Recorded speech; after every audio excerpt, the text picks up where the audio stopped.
سلامونه او نیکی هیلې وار بیا د پیغمبرانو د کېسو په لړ کې په نننۍ خپرونه کې د یونس علیه السلام کیسه درته لرو.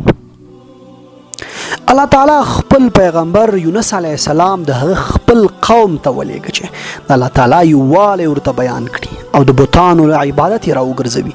هغوی په خپل کفر او شرک کلک ولاړو. هغه به چې کله هم خپل قوم د الله تعالی عبادت ته راباله نو هغوی به ورته ویل ته ولې موږ د نوي معبود او نوي عبادت لور ته رابولې؟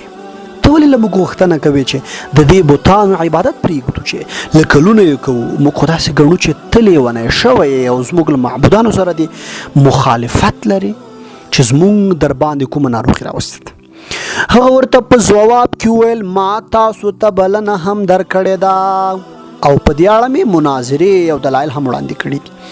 تاسو په خپل ضد ولاړ یاست، زما له بلنې انکار کوئ، نو د الله تعالی د عذاب انتظار وکړئ چې په تاسو را روان دی، تاسو به هلاک کړي. هغوی یونس علیه السلام ته په ځواب کې ویل ای یونس علیه السلام، موږ به ستا دعوت هیڅکله ونه منو او نه به د الله تعالی عبادت وکړو، نه به خپل معبودان پرېږدو. یونس علیه السلام هغوی د الله تعالی لور ته بلل، هغوی به د هغه بلنه نه منله بلکې په هغه پورې به یې ملنډې وهلې او خپله به یې په کفر او سرکشۍ کې زیاتوالی راته، تر دې چې هغه ورځ هم راغله چې یونس علیه السلام له دوی نه امیده او مایوسه سو او د دوی په سمه لاره برابرېدل او د خبرو منلو ټولې هیلې پای ته ورسېدې.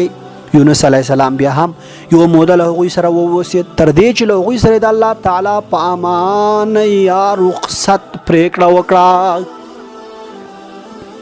له هغه ځایه روان شو. الله تعالی هغوی ته د خپلو کړو سزا ورکړه او عذاب یې پر نازل کړ. یونس علیه السلام له خپل قوم روان شو چې اسمان له وریځو ډک شو، فضا ګرد و غبار ونیوله، هوا خړه شوه، ان دومره تیاره شوه چې رڼا ورځ به په شپې بدله شوه. قوم چې د عذاب نښې ولیدې پوه شول چې د کوم عذاب یادونه یونس علیه السلام کړې وه. نو رښتیا کیدونکې ده، هغوی د یونس علیه السلام تلاش پیل کړ خو هغه یې پیدا نه کړ. ټولو قومیانو یې د یونس علیه السلام په مخ کې د خپلو ګناهونو څرګندونه کول غوښتل. هغوی د یونس علیه السلام په مخ کې توبه کول څرګند کړل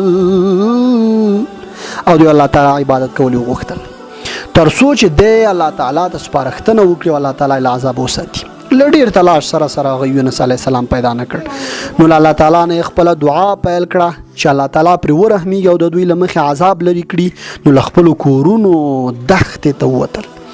هلته ورسېدل، الله تعالی ته یې لاسونه پورته کړل او په لوړ اواز په دعاګانو پیل وکړ. هغوی ژړل او په زوره زوره یې چغې وهلې او الله تعالی یې غوښتنې کولې. د الله تعالی په مخ کې په عاجزي فریاد وکړه. الله تعالی د هغوی دعا ومنله، له هغوی خپل سخت عذاب لرې کړ. هغوی خپلو کورونو ته بیرته راغلل او د الله تعالی عبادت پیل کړ. هلته یونس علیه السلام د سمندر غاړې ته ورسېد. هلته کښتۍ ولاړه وه، بادبان کښتۍ راونیوله. ده ورته وویل چې ما هم در سره بوځه. کښتیوان ورته د سپرېدو اجازه ورکړه. کښتۍ په سمندري سفر پیل وکړ، ورو ورو روانه سوه.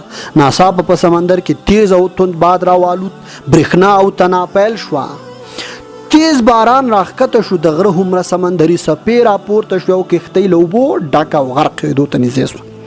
د حالاتو په لیدو کښتیوان ویل بې وخته هواګانې پیل شوي، له موږ سره ضرور څوک ګناهګار په کښتۍ کې دی، زموږ رب ترې ناخوښه دی، د ده په پار به موږ په قرا اچوو.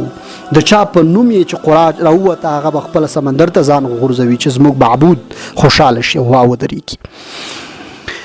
قرا یا پچه واچوله، د یونس علیه السلام نوم راوښود، بیا یې قرا واچوله، بیا یې نوم راوښود، په درېیم ځل یې هم نوم راوښود. بیا د ده په باور راغی چې د الله تعالی به همدا اراده وي. څرنګه چې دی پوه شو نو په خپل سمندر ته ځان وغورځاوه. په همدې شیبه کې الله تعالی یو لوی ماهي ته امر وکړ. غټ ماهي سمندري څیرې کاوه، سمندر یې څیرې کاوه. پرته له تکلیفه یونس علیه السلام تیر کړ. یونس علیه السلام د ماهي خېټه ته ولاړ او ماهي د سمندر تل ولاړ.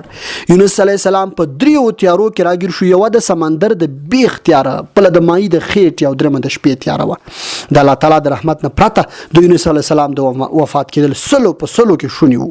یونس علیه السلام د الله تعالی په ذکر بوخت او دعا یې کوله.